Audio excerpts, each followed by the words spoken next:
that's what it's about, like that whole moment of just, perseverance from, you guys and the team and the trail, and how vicious and aggressive that race is. I'd say that they say endurance run, and it's more of like an endurance test on your soul.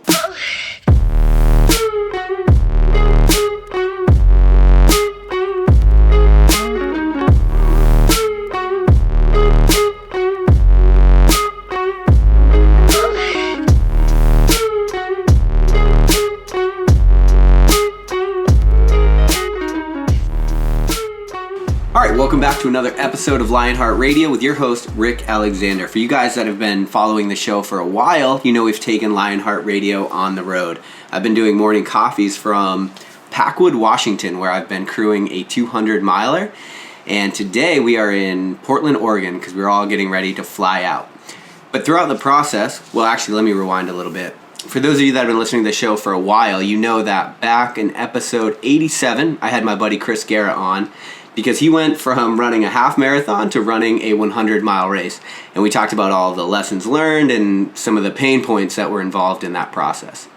Well, today we are 24 hours post-race. Chris has completed the Bigfoot 200, which is a 206-mile point-to-point race in Washington, actually. And I thought this was a unique opportunity. I know a lot of you listened to my post-race recap after I ran the Tahoe 200. I think this is cool because we're going to get a little bit of a different perspective. And then also with myself and Chris today, we have Dr. Guerra, Chris's wife. She is an ER doc with a special interest in sports medicine, and she was actually working the booth, volunteering, and fixing up all kinds of nasty blisters along the way. So you guys, thanks for joining me today. Hey, thanks for having me again, and Kylie on this adventure. So we were talking yesterday. One of the things that got my attention is we were looking at a picture of our team. So we had us three, and then we had Dan Brosnick, who was with Team WRB. He also paced. Me and him paced about 80 miles each, or 75 to 80 miles each in this process. And we were looking at a picture of all four of us. And one of the things Chris said is, you were like, that's a winner's circle right there. And we were talking about like what it meant to be a team. And somehow we all came together, and this thing just worked. It seemed like everybody stepped up. They did the job they had to do. And then they were also down to do everybody else's job. And so everything just seemed to be so seamless in this process. Would you guys say that from your end, was that kind of what you felt? Well, let's start with the runner approach. Is that how it felt? Did you feel like you had a pretty well-oiled team behind you? Well, I knew individually right off the bat that every individual that was going to come out and participate was handpicked. Obviously Kylie, being my spouse, and also with her medical background and just being an alpha personality, was going to be a key person there to assume the crew chief position. And then you with your prior endurance and medical background, and Dan with his background through previous introductions with Team RWB. I knew that we had a good set of 4 pillars. How those pillars were going to combine and integrate, that was the question. So me flying in earlier, linking up with Dan, and him sending me on some training runs to get acclimated to the altitude, we developed a personality fairly quick. Great family, just a beautiful household. Everything they have going on is just remarkable. So I knew us leaving there, coming back, and obviously the organic understanding of you two guys, it was going to be beautiful.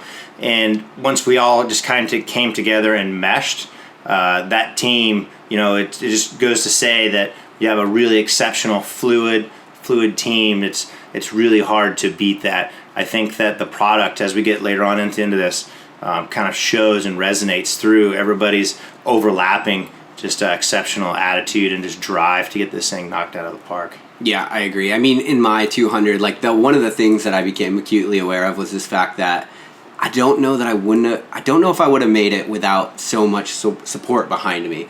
And there's something to be said for the guys that go out there solo and they just push through. But damn, I don't know. That's not me. Not yet, anyway.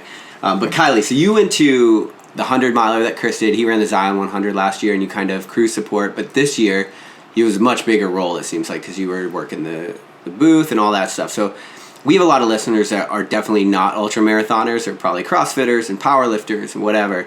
So from that perspective of kind of stepping outside of this world to really like immersing yourself in it, I don't know, was there any kind of perspective that you saw, or how did your perspective change now that you're kind of in it and got to see the pain firsthand and deal with it? I am brand new to the ultra world. When he first told me that he wanted to do an ultra, I thought he was crazy.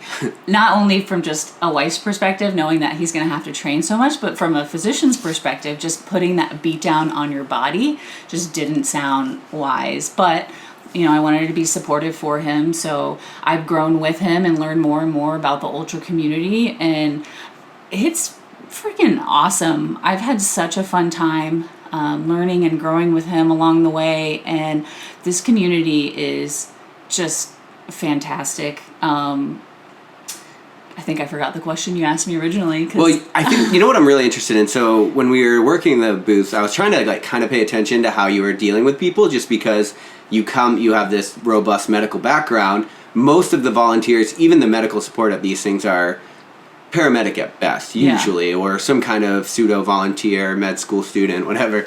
So I'm curious, from a medical provider perspective, when you see these people like kind of hammering their bodies, like what was the perspective there? Did you have any, did you have any takeaways? Were you like, this is insane for people?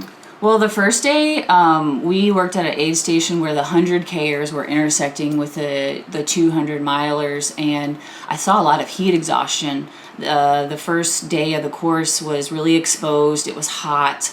A lot of people were having nausea, vomiting. They had to DNF themselves. But I was really surprised that, like, I didn't have to make them DNF. They knew. Like, they took themselves out of it.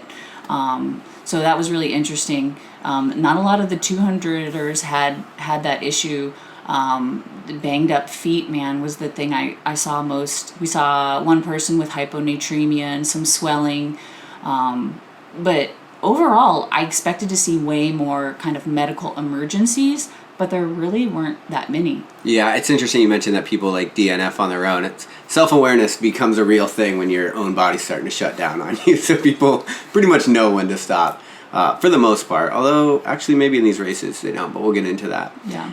I think one of my first questions has to be, because I know this is everybody's question listening to this, they hear somebody run 200 miles, that sounds completely ridiculous, just like it did to me the first time I heard it.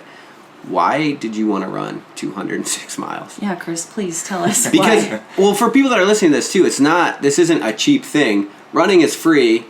Put that aside, because this sport is actually expensive. We talked about, upwards of $5,000 just to do this race when you talk about travel, car rental. I mean, in the car, we put 1,000 miles on the car, literally just driving from aid station to aid station.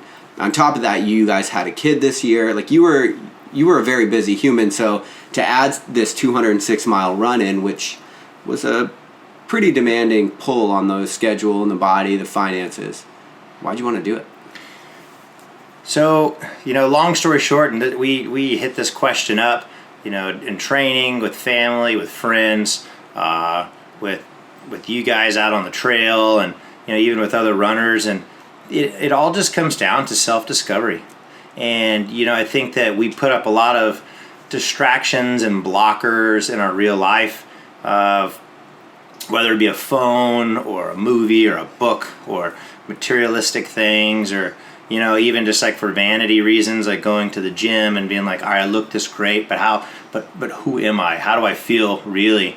And it takes, as the older you get and the more of these walls that get built up, these defense mechanisms, it takes a lot more to break them down. And for me personally, through real life challenges, that's where I find like my self-discovery. And I find like my real perspective and understanding of even just the simplest of things, with family, life, love, work, and having the ability to just let nature, and I don't want to say agony, but just that long drone of just something wearing on you, just pulling all of that stuff that's superficial off, and getting down there, you really come towards the end and you come to the light in one of these things, and these like surreal moments of like, this is who I am, this is what's important to me. Yeah. Got it. Hold it, take a mental snapshot, and move on. So you actually become this new person completing these challenges, and it's almost, once you've completed one, you want to get right back into the next one, because it's so addicting to find out about yourself and how much more you can be, and then how much more you can be for the people around you. Yeah, it is interesting. You do become like sort of baptized by pain in that way. Yeah, it's like you sort of are a different human on the finish line. Absolutely. And so here's an interesting thing. A lot of people reach out to me. I actually just got an email on the drive up here. I think, from what I've seen, what I've gathered, probably because of having this platform, there's a lot of people, and I bring this up a lot, but people are fucking bored, right? But they're down for something. They just don't know what it is. They're searching. These avenues of self-discovery are very appealing for people, because I think a lot of people don't necessarily know who they really are. And so I guess my question for you would be, do you have advice? So I guess, how did you come upon this as your avenue? And then do you have advice for people that are sort of trying to figure that part of life out? Like how do people go about finding their thing? I would say starting off with learning patience.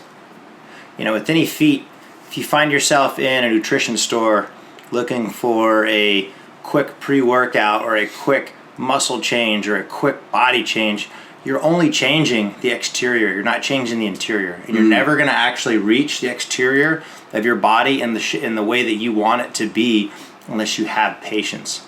And through that comes confidence and self-confidence. And through that self-discovery is that fluidity transition through all that. Sure. So I would recommend that in any avenue, whether it's physical, or if it's educational, however you want to challenge yourself, I think they're all awesome.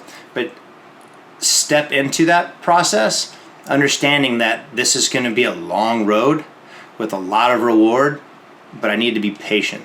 No matter how hard it gets, how uncomfortable, how boring is just as bad as painful. Right. When you don't feel challenged and you're just don't know, and you're looking at the ceiling and you default to a social media click.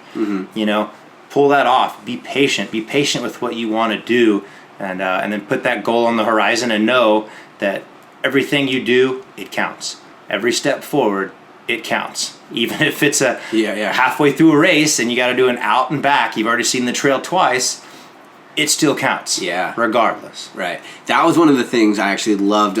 We were talking on the trail, we were talking a bunch, and well, obviously we were out there for fucking 80 hours, but a bunch of times you were like, they do these out and backs, and sometimes, for the people that don't know, that's when the course will take off, and it'll make you go to a turnaround point and then come back just to get on that exact same course. And that can be demoralizing for people, because the way that Candace Burt, the race director on these 200s, does an out and back is she'll do it on the top of a fucking mountain.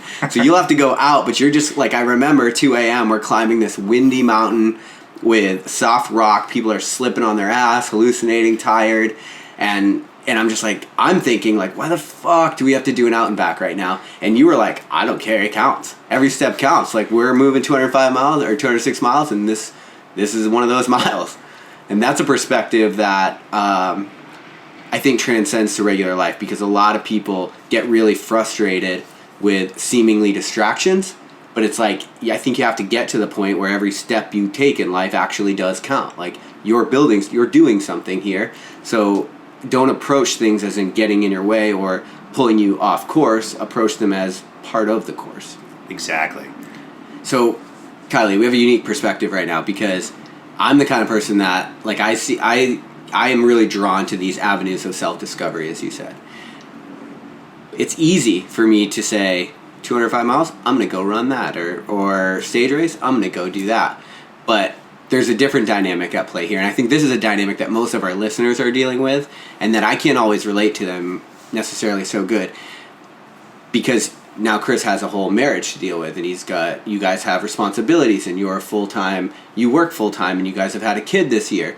On top of that, you're sort of an alpha personality. Like, you literally were telling me earlier, you were in med school and competing in bikini, was it? Or figure? Bikini. Yeah, so you were in med school competing in bikini. Like, you are somebody that goes after and does stuff. In this kind of a situation, when someone's trying to run 206 miles, it's an area where you really have to be forced to take on a supporting role, just to help him get through, which you did amazingly. I'm curious, I think my biggest question is for people that are listening to this, how do they approach finding these avenues of self-discovery when they have a family? Yeah, definitely it is a labor of love, supporting him through it, and then even including, training and then the race itself. I through him had a lot of self-discovery. I finally got to this point in my life where I had worked to become a physician for so long. It happened. Then I felt like I could take a step back into that supporting role. It was my season to be a mom, to be a spouse, and to really support him. And he sat down and asked me, like, hey, is it okay that I do this race? So I think, number one, you got to ask the people around you for their support. Don't just expect them to jump on this ride with you, because you may develop some animosities and some hostility along the way. But, if they sign up for it from the beginning, man, you guys are a team from there, whoever it is around you, whether it's a spouse or a friend or a family member. Just make sure that you clearly define your expectations for them.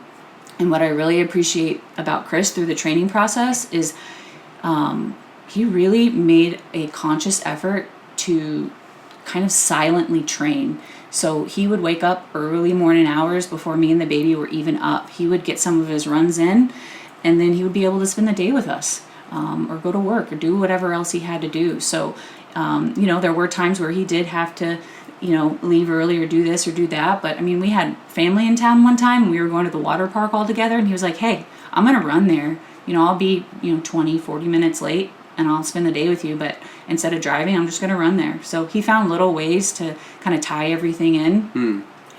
So I'm really proud of him about that. But just make sure that whoever you bring along with you in this journey, you clearly define your expectations, and I think you'll have a lot less difficulty along the way. Yeah, I think that's really good. I'm just thinking back on my own past relationship problems as I'm thinking about this, and I'm like, man, I that idea of just, it seems so simple, sit down and get buy-in from your partner, but like I know for me, I'm the kind of person, I get so excited about something, I'm like, oh, I'm going to do that, and I forget to get that buy-in part. And I think it's really easy for resentment to sort of start building when I'm off training all the time and I'm off competing all the time, if the spouse isn't there for that. Yeah, and this year, I supported him, and this next year I've got some things I want to do, and he's on board to support me. So it's that give and take. Yeah, it's a bank account, like, essentially. You can't just take, right? Like, eventually that'll be a problem. So you have to any relationship, you have to be able to withdraw, and you have to be able to deposit. And I noticed that too. It's sitting out in Packwood, all the conversations at our lovely coffee shop out there. Yeah. Is that all of the I'm not gonna say older, I'm gonna say the relationships out there, the married folks, which happen to be ultra runners, both, they both weren't running a race the same year. So if one was running, the other one was either crewing or volunteering. So they were both tied into the community, or what I'm going to start titling as the family. Yeah. Just because it's such a small group at this level, especially at the 200. Especially, it's so personal and rich. But it was like, I'm volunteering this year, she's running, or and then vice versa, depending on if they're doing multi-stage races or what have you. But nonetheless, there was a give and take. And, this next year is exactly, I think, Kylie nailed it. And I'm great because we haven't really even discussed it thoroughly yet. But you're right. Like, next year is your year. And then the year after that, maybe MDS. No, I'm just kidding. We'll see. Yeah.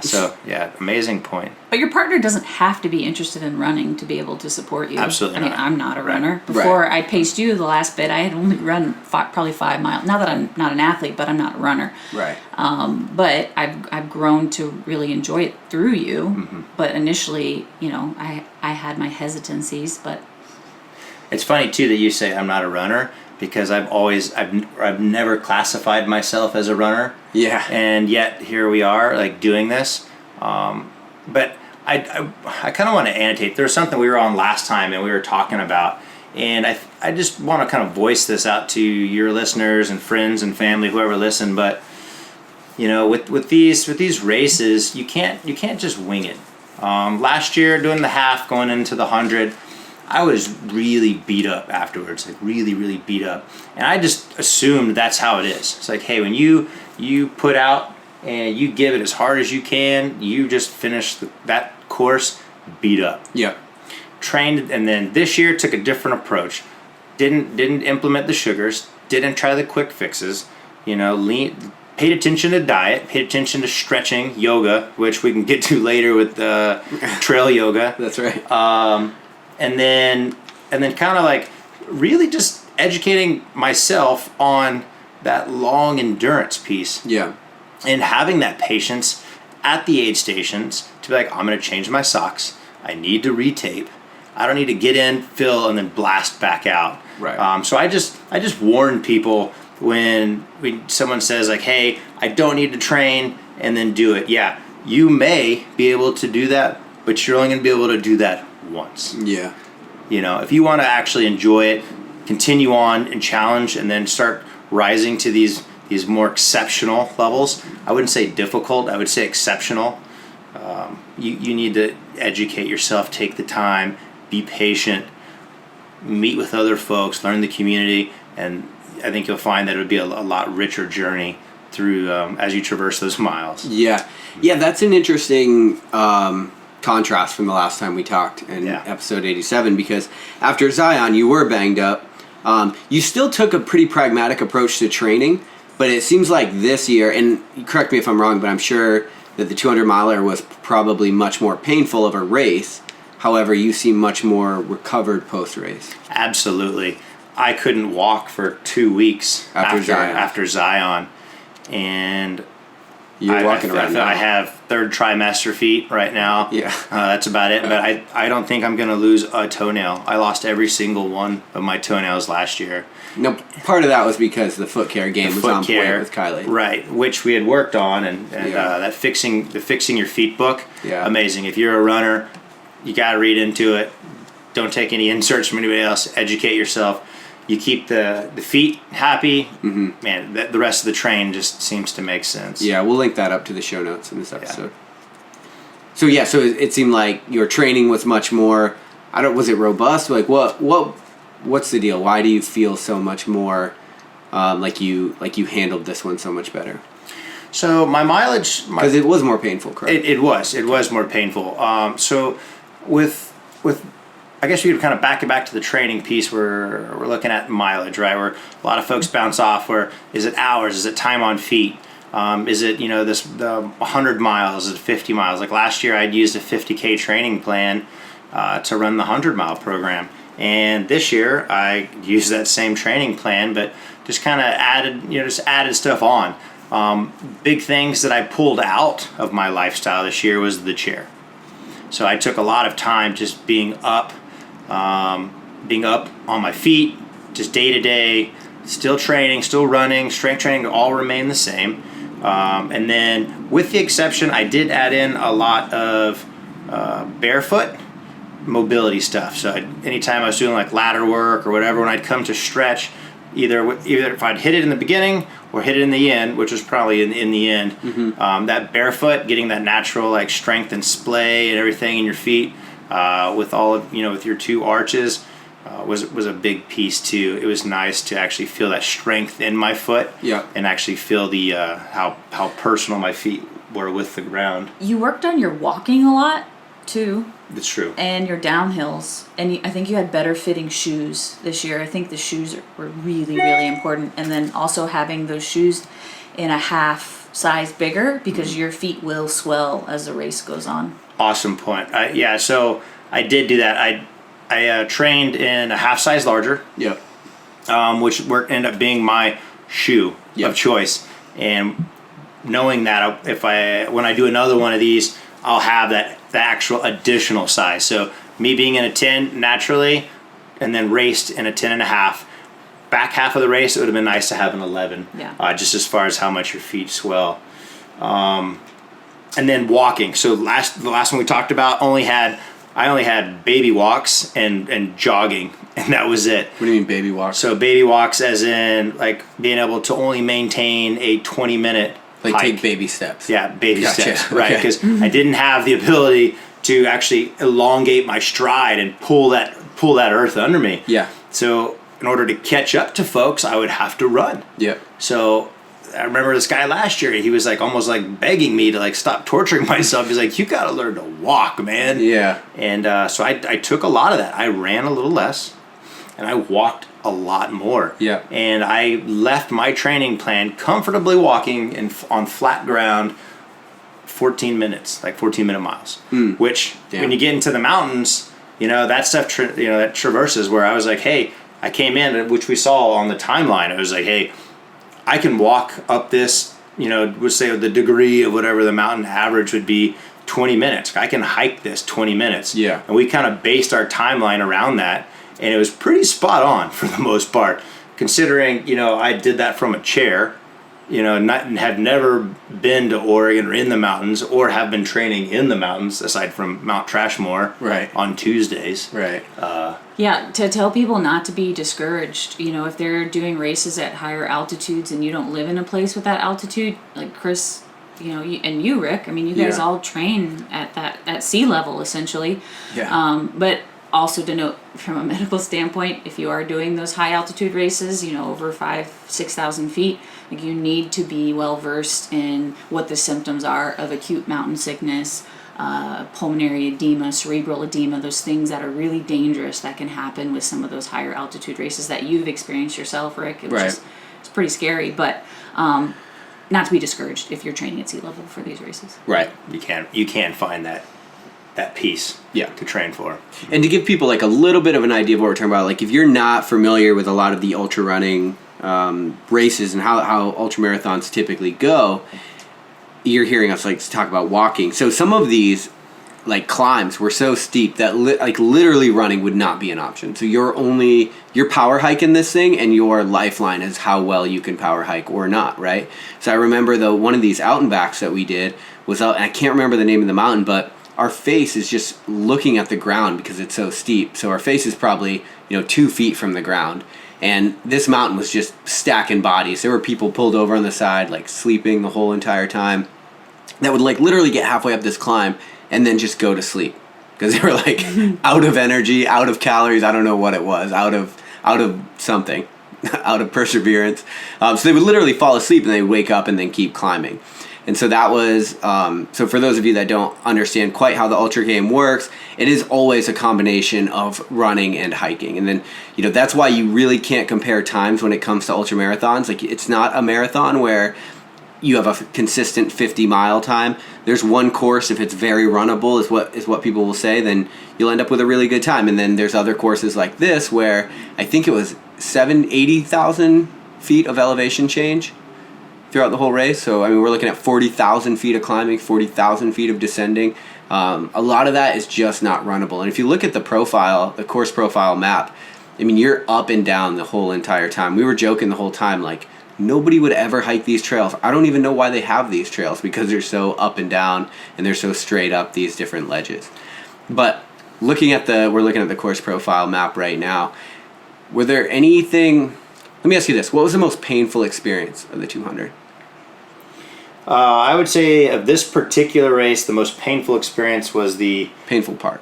Painful part would have been the 13.1 at the very end on pavement. Yeah, so the race ends, you get to mile 193. 193. Yep, and then you basically have a half marathon run on the road. Right, on the road. That was probably the most painful. It's dark. Yeah, there's no landmarks. You're just kind of cruising down the road, which people would typically think, hey, that's where I'm going to make up my time. Right. And over these 200-mile distances, folks get so spread apart. So you don't have what I like to call like a rabbit. So someone out in front of you, that you're like, I'm going to catch that person, and I'm going to just pass them. Yeah, because my goal. Chase. Right. Yep. And folks are so spread apart, 3-4 hours that you don't see anybody, so you have nothing to chase. Right.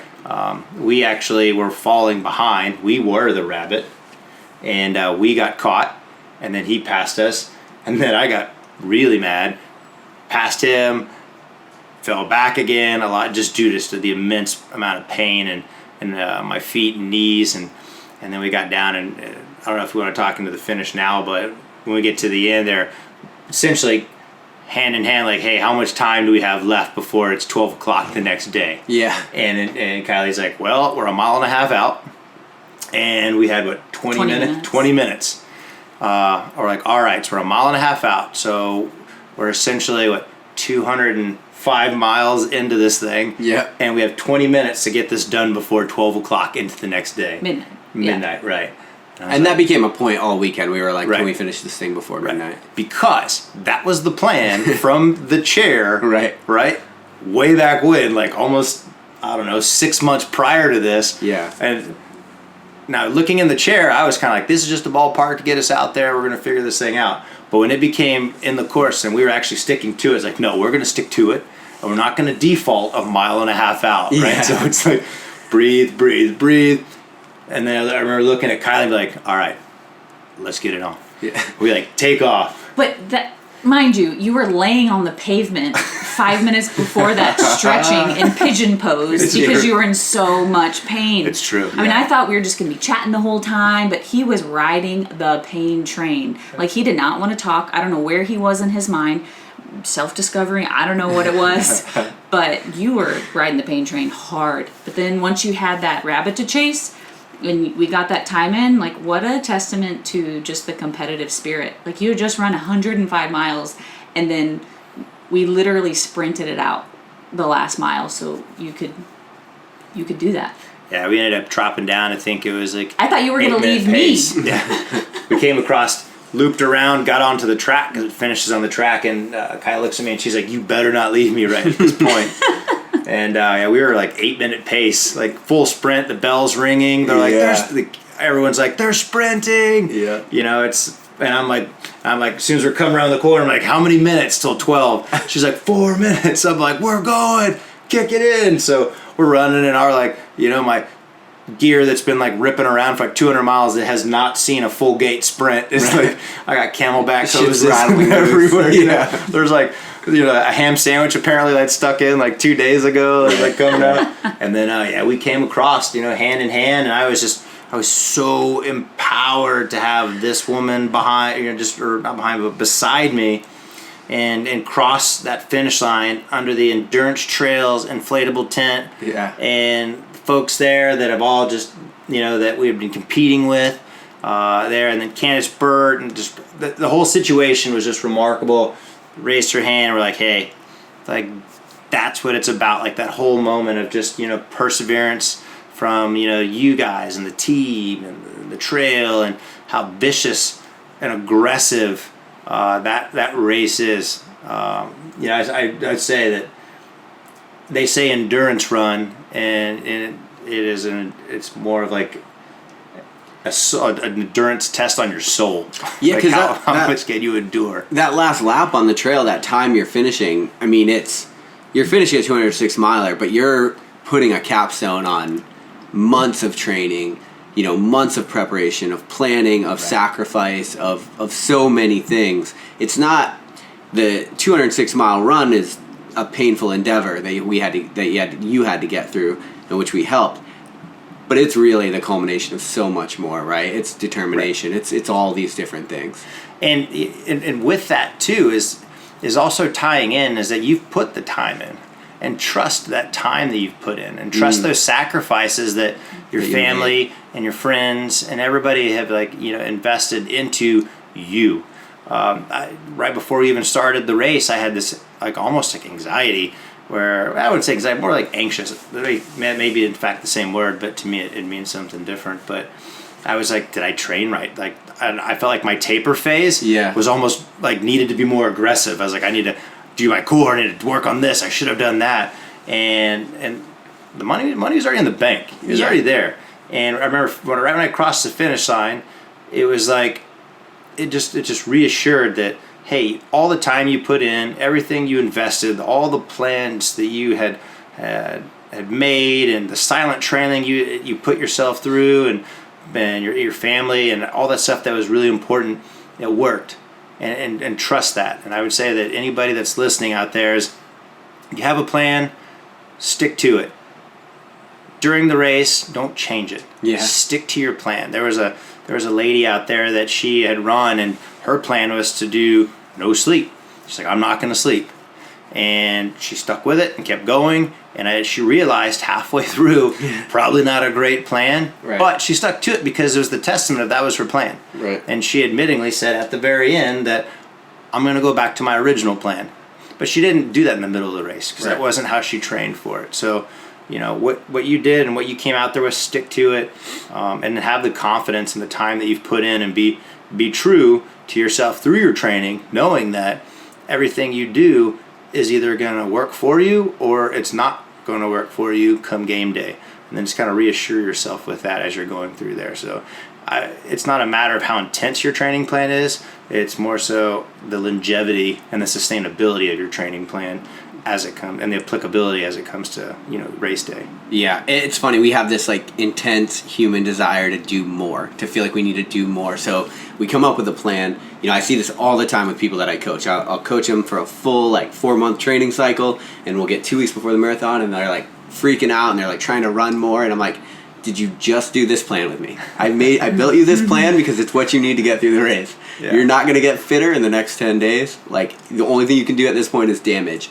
But for whatever reason, we have this sort of pseudo insecurity about us that just wants to get more done. And I think competing, testament to your training, testament to what you said, is you just got to trust that the plan is the plan and that it'll work. You picked it for a reason back when you were clear-minded, and so you just got to kind of stick with it.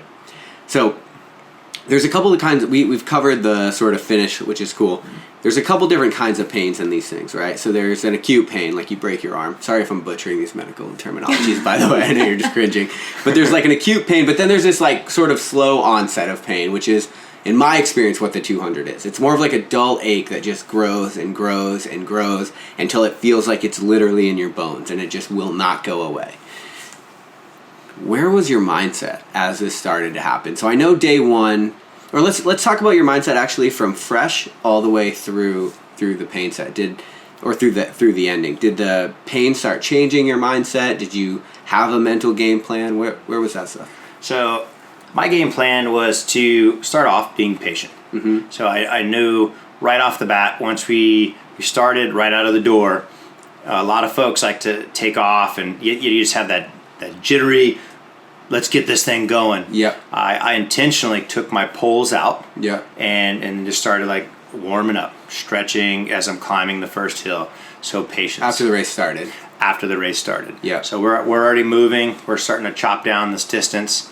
And just for people listening, a 200 miler does not start until about 130 to 150. Right. That's when that race begins. Right. Okay, so I just want to make that super clear because miles in. Miles in. Not right. hours. Miles. You've ran 130 miles, and now the race is going to get real. Right. Right, and if you've put yourself in some sort of a position to do okay, then maybe you could if you're trying to compete.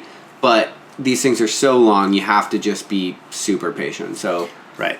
So with that, the patience piece. So forcibly knowing that I'm anxious and your legs are fresh, very strong, and you just want to take off. Yeah. You just want to get to the front of the pack, and you just want to go. Yeah. It's nope, negative. I know what that looks like. Because the pack's not moving that fast. It's a 200. It isn't. So you know you have the ability to get up there at first. Right. And it doesn't behoove you to do so by any means. Right. Let everything warm up. You know, it's like that diesel motor. Let her warm up for a little bit, and then everything will kind of do its thing. Yeah. So patience, and then positivity. So being positive. I found myself in these situations where things hurt, or things were, or I was bored at some times, and I would just throw a smile on, and it's as weird as it sounds, and maybe some other folks didn't see it as refreshing as I did, but throwing a smile on just resets everything. Yeah. You're just going, you're this sucks, and I'm smiling, and you just smile it off. So that's the positivity piece. Every time I came in to link up with you guys, I always made it a point to present you guys with positivity. Last thing you want to do is have your runner out there on the trail and he comes in and he looks just hammered. Mm-hmm. You're what can we do? You don't want to bring any undue stress on your team. You want them thinking, I'm doing the right thing. He's crushing it. He's healthy, or he or she's healthy. And we're all moving. Everybody just moves better when you have aggressive positivity. So I brought that in there. Yeah, and if you put yourself in a negative mindset, that puts your crew and your pacers in actually a pretty weird position. Right. Because it's hard to get someone out of that, yet it's your job to try. And so you kind of put them in this like sort of fucked up place where they don't know how to interact with you, right? And you're like, I want to help, but I don't want to be annoying. Right. Right. And as a pacer, that's the thing. Like I remember saying to you many times, like, hey, do you want me to shut up? Right. You know, because it's like you're there to get them, to keep them comfortable, to help them get through to the end of the race.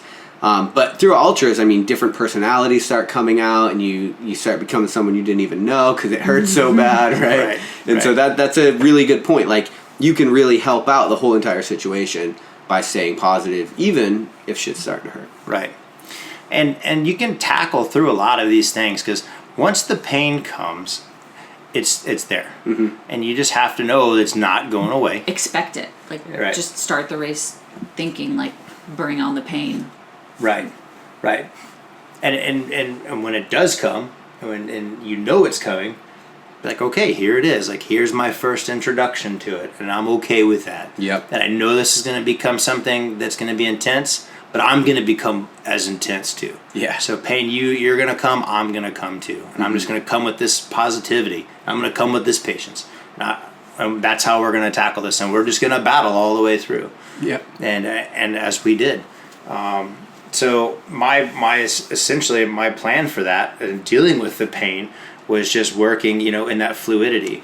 As far as folks working solo, so going without that, I would even stress even being it more paramount, because then you're not always by another runner. You're in the darkness of your own mind. Yeah. And you need to find that positivity, that light to pull you out, and that confidence and trust. So it's even more so when you don't have a crew with you. Yeah. So. Yeah, and I say it all the time on the show, but if you are doing an ultra and you start looking for a reason to quit, you're gonna find it. You're gonna find it. I promise you. So this can be whatever situation you want, but if you look for reasons, for things to work out, if you embrace that positive side, you're gonna be okay, and that's life, man. Like that is not really ultra marathons highlight some of the extreme points in life.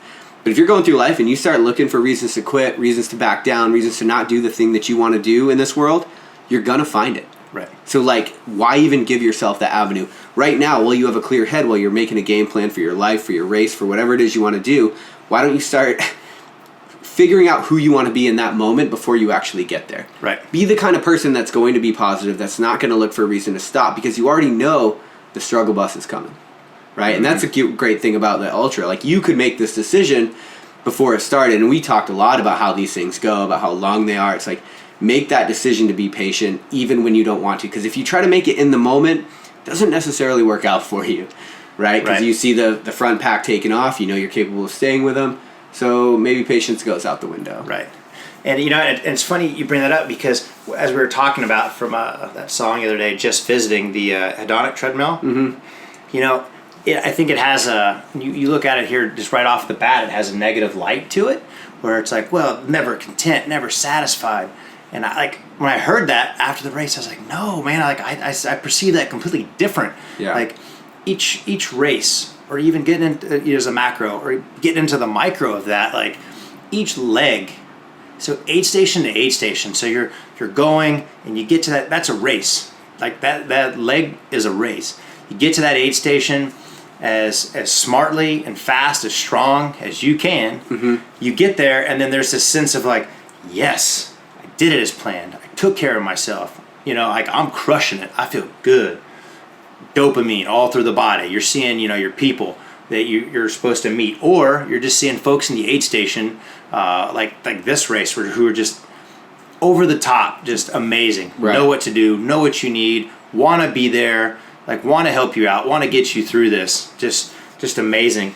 And then as soon as you leave, you're the dopamine wears off on that one, and you're wanting to get to that next one. You're like, wow. And then through this, you're climbing up this ladder, and you're making yourself better every aid station. Even if you don't even finish the race, you got however many miles with however much elevation, ascent and descent in a very, very tough race. Yeah. And you're striving for that. And what does that make you do?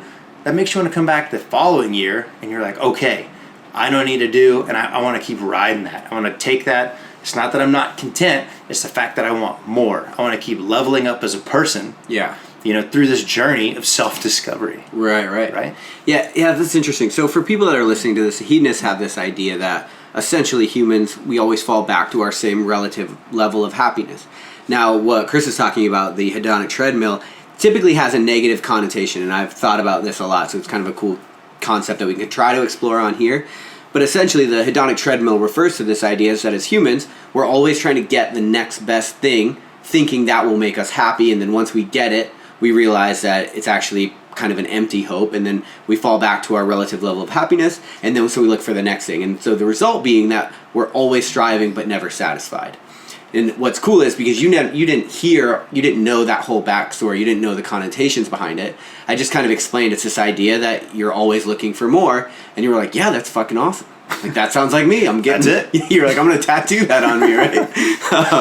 And so, and it's a treadmill. It does with running. This is hilarious. Yeah, this is great. But I think it's cool. But I think what we got to figure out is where does that balance lie, right? There has to be a balance, because I think if there's not, if you always live for the achievement, you look at it pragmatically. The experience, the journey is much longer than the achievement. So even if you're happy in the moment, you're actually only going to be happy for a very short amount of time in your life. Because the actual moment of crossing that finish line, that sort of wears off after a couple of days, right? But it doesn't always have to be in that same piece. It could be a different cohort. It could be family, right? I want to be a better husband, father. I want to be better at that, or I want to, be a better contributor to my community. Yeah. I want to keep striving that way. Yeah. It doesn't always have to be, in a competitive athletic, facet there either. It could be in multiple avenues. I want to strive to be the best. And through that, like me doing something that benefits someone else, that's great. Like I feel achievement there. I feel rewarded there. And that's addicting, seeing happiness on someone else. But you have to take the time to feel the contentment in that. Like you have to be mindful along the way. Like I achieved this. Like bask in that. Like be content in that moment. Bookmark that. Enjoy it before moving on to the next thing. It's not saying you can't keep striving for more and all of these things, but acknowledge what you put in and what you achieved. So maybe that's where the Absolutely. balance lies, right? Maybe it's this idea that we always have to keep striving for more because that's how we grow as humans. And at the same time, once we get that thing, we need to take a moment to look around. I like that. Once you've crested that summit, take a pregnant pause to enjoy the view before you traverse to the next one. I like that. You're not always going to be able to be in this season of life when you can just go out and just crush it. So maybe you have an injury. Hey, maybe you have a baby. There's going to be different times in your life where you're not going to be able to go out and achieve that goal you've had in mind for forever. It may take that pause. So I think it's important to not get put back by that or depressed by that, and to just embrace whatever season you're in. And then when you do come to the point where you can go out there and crush your goals again, just to hop back on that train. Yeah, that's a really good point. And I think that's what I've noticed in my own life. It's like if you allow ambition to be in the driver's seat, you can end up in a pretty shitty place because you're ambitious and you're constantly looking for more. I think you need to be the one driving, and I think you need to be able to appreciate that ambition and that achievement. And I think the way that comes is, like you said, taking that pause. And to your point, or to your testimony rather, we did that out and back, and it was windy, cold, black. We climbed for hours. I mean, like I said, this mountain was literally bodying people left and right. And we got to what's up? So the actual, just to tie in there, the elevation chart here, it is 3,500 feet of ascent. Yep. Over 3 miles. Okay, so for 3 miles, we climbed 3,500 feet to 2 a.m., tired, and you were like, hold on, let's stop for a minute. And we just looked around. It was like, there's not much to see, but we're just appreciating the fact that we just did this hellacious climb. Well, and we fell under that constellation. That's right. Because it was your astrology sign? It was a Cancer. Yeah. It was a Cancer directly above us. That was wild. Yeah, that was wild. Are you sure you didn't just hallucinate that? Well, possibility. Yeah, it is a possibility. It's a possibility.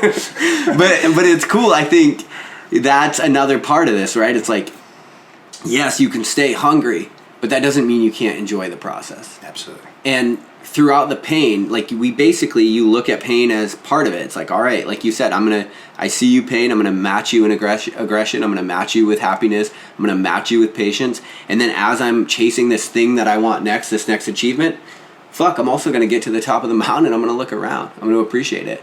I'm going to appreciate the serendipity of the Cancer sign above me, right? Like, the universe is fucking weird, man. Like, thanks for letting that one work out. Every once in a while, I think that is the mindset that you have to take. So, moving on from the mindset piece, and we're about 50 minutes into this thing, so we'll wrap up soon, but were there any big lessons learned that kind of took you by surprise, that you didn't expect?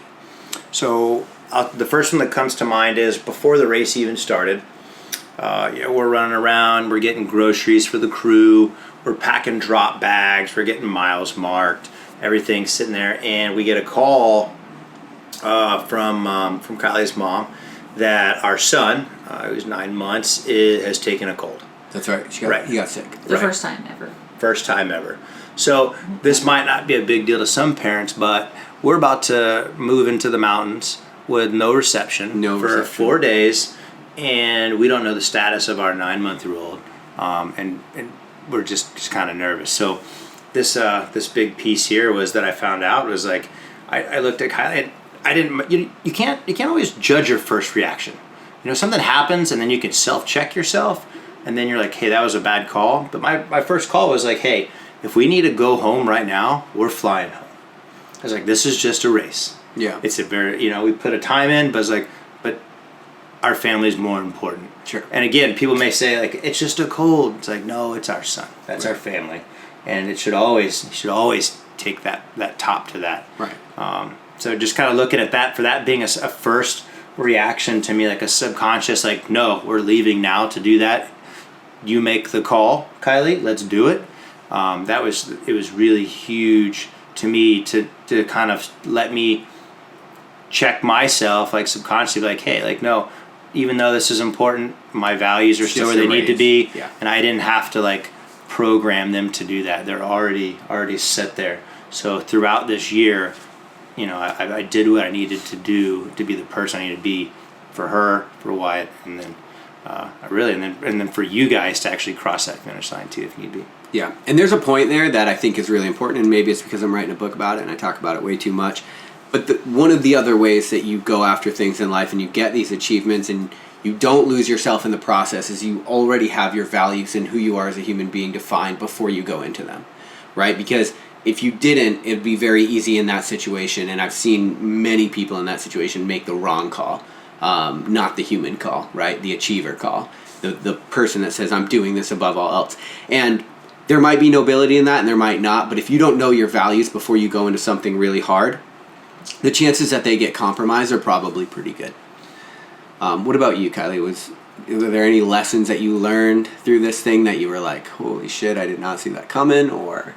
Oh man, I don't even know. We're only 24 hours out from the race. I don't even feel like I've had time to sit back and process everything that I've taken in. Yeah. Because you guys have been at this for a little while. I'm brand new.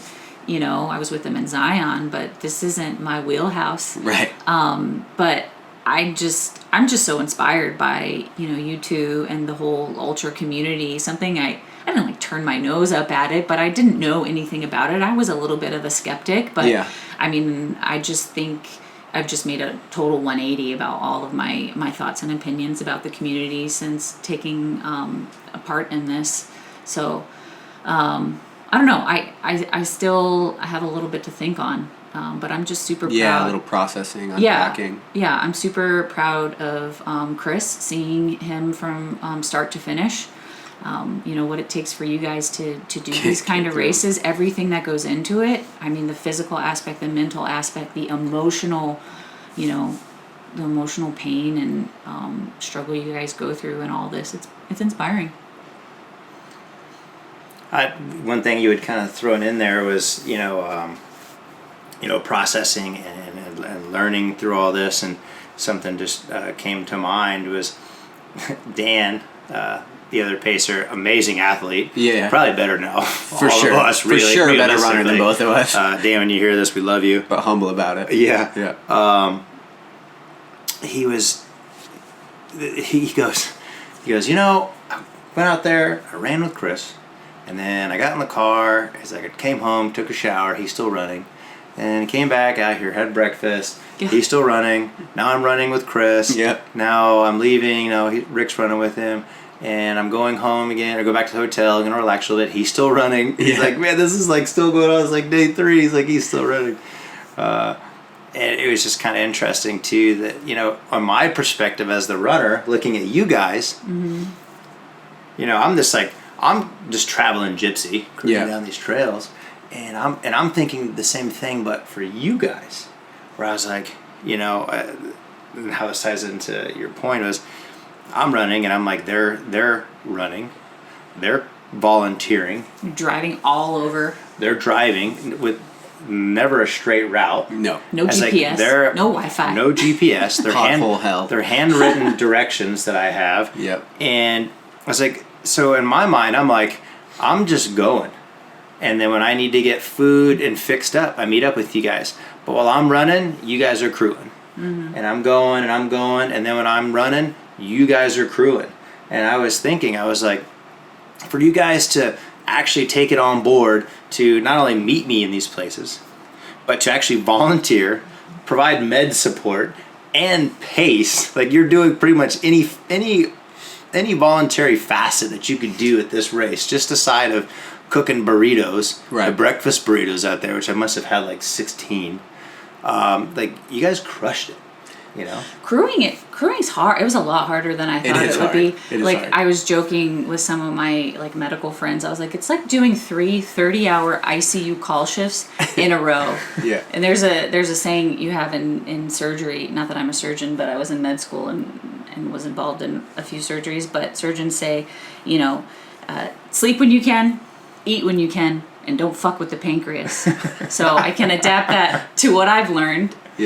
Sleep when you can, eat when you can, and don't touch the tips of a runner's toes. Oh, that's true. I have found, working on all your feet, that when I touched your toes, you guys would all just cringe and want to punch me in the face. If you are ever working on any ultra runner's feet, like, be careful with their little precious toes. Yeah, right. I think it's cool. It's a cool perspective that, you know, both of you bring. And I think it's cool you from the outside, because you're like, well, I didn't really know what to think about this. I mean, ultra runners are weird. It's a weird community. Why the hell are they out there for so long? It doesn't make a lot of noise. The ultra community is not loud. It's very interesting, but and humble. It's super humble. Super humble. And this is something, you know, we were at the finisher party last night, and we're talking to this Australian lady. I don't know how old she was. Certainly a little bit older than we are. In her 50s. Yeah, in her 50s. Definitely. But I see her at the supermarket. I'm just like, oh, there's a nice old lady. Cool. Or 50 is not old. Not old, but you know what I mean. There's a nice lady. I'll have to edit that out probably. There's a nice lady. But she had done my entire bucket list of runs. She had run Marathon des Sables. She ran the Jungle Ultra, which is arguably one of the most gnarly 135-mile runs. She ran the first one. She ran the first one. She's a plague owner. Yep. They literally had to stop her because there were too many jaguars in the woods. Right. Like, these people are animals. You want to talk about humans that are looking for their potential? River crossings where they're actually swimming their pack across. There's no ropes. We were bitching about taking our shoes off and like ankle deep water and going across the river. You gotta worry about anacondas. Jaguars, anacondas. Yeah, it's swift water. Yeah, so I mean, I think if you're listening to this and you're at all interested in the ultra community, man, you got to start putting your hat in the ring, because it is super cool. It is, like you said at the beginning, it is a family. It's a community of people that definitely support each other. I know when I was working in these aid stations, people were like, man, you are on it, because when you weren't coming through, like me and Kylie, we were working on all the other runners. She had a job to do, and I was just sort of like, well, let me help. But, man, I've been the runner. And that's the thing about this community. Like, everybody, when you see somebody in pain, you want to help them, right? Mm-hmm. And so it highlights, I think, some of the cooler aspects of humanity, for sure. Mm-hmm. And I would also say, too, to get that, if you want to get that competitive edge, volunteer at that course the year prior. Yeah, see what it's like. See what it's like. Sure. And then you can actually see what the athletes coming across that stage are wearing, how effective it is, and then you're getting the scoop, like, hey, all right, this is whatever, click-a-tat. Right. And these folks just ran through water, and then, so they have wet feet, and then they're climbing this 3,500-foot ascent. How do their feet change? Yeah. Roger that. I'm going to do this next year. I'm bringing a spare set of socks. Or, or maybe they have shoes or whatever, however they want to set it up. Right. But not only are you giving back to your community, but also you're getting that competitive edge to see, and it just makes more sense. Even the folks we talked to today, they were like, yeah, this is our off season, so we're volunteering to help out with, aid station, whatever, at whatever race up in northern Washington, just to keep our chance to give back. For sure. And then as that runner, you come through, it makes you feel more comfortable being like, I need this. Yeah, definitely. Was there anything that we didn't talk about over the course of the last hour that you think is worth mentioning as far as the 200 goes? Or your experiences with it? I would say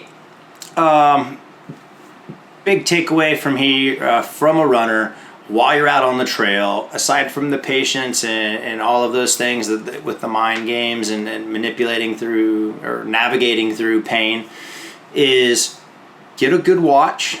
Test that watch under canopy if you're going to use a GPS watch. And actually see if it works with the distance. So distance and elevation are going to be like your saving grace when doing these races with a lot of this. You can really get a good mindset of where you are and what to be prepared for before you get to it. It's just the nicety. Sometimes the aid station's a little further, sometimes it's a little closer, but at least you're not stuck in the middle of the night going just around the river bend and then another one and another one. You're like, okay, well, we hit our elevation mark, now we're just chopping down distance. You kind of have these two lines that you can kind of hope to intersect. Yeah. So. Yeah, and that's cool, and that's a piece that we've all been joking about all weekend, but that I don't bring to the table, right? Like I'm my ultra bag for this was a trash bag, and I had all my shit in it. And I kept throwing trash in it. That's right. GPS was dead all week. This is my luggage. Yeah, called it my luggage. Otterbox was nice. Yep, Otterbox was a Ziploc bag. The Ziploc bag is good. Shit gets weird out there. But I really, what's up? Oh, go on. No, what? One more thing? No, I was going to say what I learned as a brand new crew or pacer. Yeah. Is if you sign on, to be a crew person or a pace person, whoever you're supporting, like, be all in for that. It's not about you, it's about the runner. So you got to be willing to take a back seat. You're not going to sleep. You're going to drive a lot. I don't know where you're going to. I don't know. Just be ready to be all in for that person, because it's not about you anymore. And that is what makes a good team. Like, if you're not even crewing, if you're at work, if you're part of a team in any capacity, like, the willingness to be all in for a shared common goal. Yeah. I mean, I know this isn't a podcast about teamwork, but that is huge, and it was definitely highlighted over the course of this past weekend. Teamwork made our dream work. For sure. It is. I really appreciate you guys taking the time. For people that are listening to this and they want to follow along with your journey and support what you're doing, I know you're starting to launch some of your own content creation. Where can people follow you? My whole platform is just the longevity of wellness. If you're in the medical career, whether you're a nurse or an advanced practice provider or a physician, it takes a toll. So my big platform is maintaining your wellness. So you can find me at Fit Medicine on Instagram. Cool. And at fitmedicine.org. And if there are any veterans out there that want to reach out into your local community and find any runs or challenging experiences, Team RWB more than likely has a chapter out there. If not, engage through Rick, and we'll get you linked up with an Eagle leader within your area. That's right, because they did support your run. Right, they came through. Dan Brostick and then Mike Irwin. They really pushed it through, got me connected, got everything they needed to do. So great opportunity just for veterans to kind of connect and really kind of push themselves in that sense of those athletic opportunities and just being engaged. Yeah. Right on. Well, I appreciate y'all taking the time, and we'll talk to you guys later. All right. Thanks for having us. Thank you. Hey everybody, I hope you guys enjoyed that bonus edition of Lionheart Radio with Chris and Kylie Guerra. As always, if you could, go to iTunes, give us a 5-star review, and if you're digging the show, head to Instagram at LionHeartRadio or at RickAlexander_. And for those of you that are curious, when we talked about the hedonic treadmill, I'm going to end this episode with a song called Just Visiting, and the name of the band is Wookiefoot. And so you guys can get a little context into what we were talking about. And I'll talk to you guys on Monday on Lionheart Radio.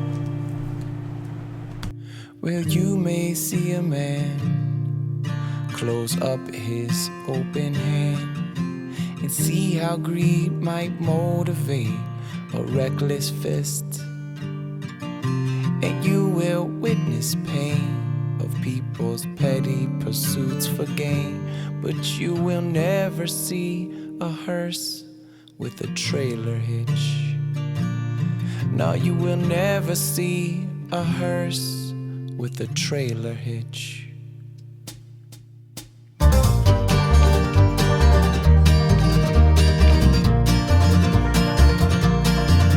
Oh, hungry ghosts in the land of milk and honey.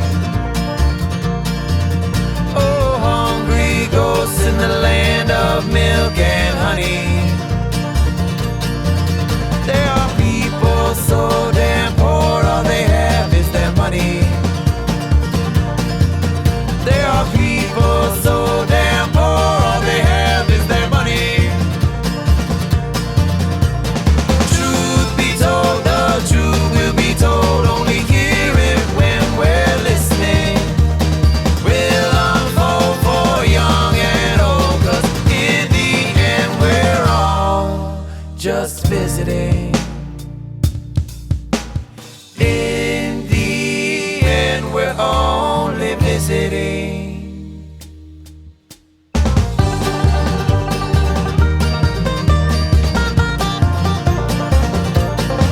On this hedonic treadmill, building appetite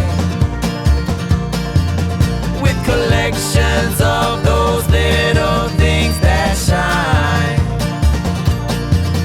But camels will not fit through needle's eye. Your camels will not fit through the needle's eye. Truth be told, the truth will be told, only hear it when we're listening. We'll unfold for young and old, 'cause in the end we're all just visiting.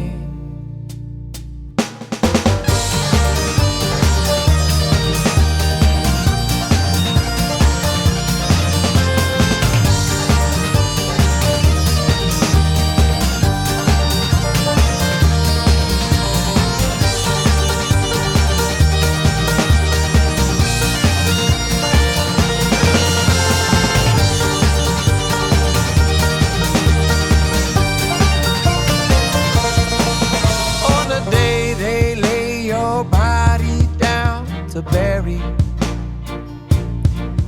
there will be no pockets on the pants you're wearing. And on that day you will see what it all is worth. So earthlings, don't keep your treasures here on earth. So earthlings, don't keep your treasures here on earth. No, earthlings, don't keep your treasures here on earth. Because in the end we're only visiting.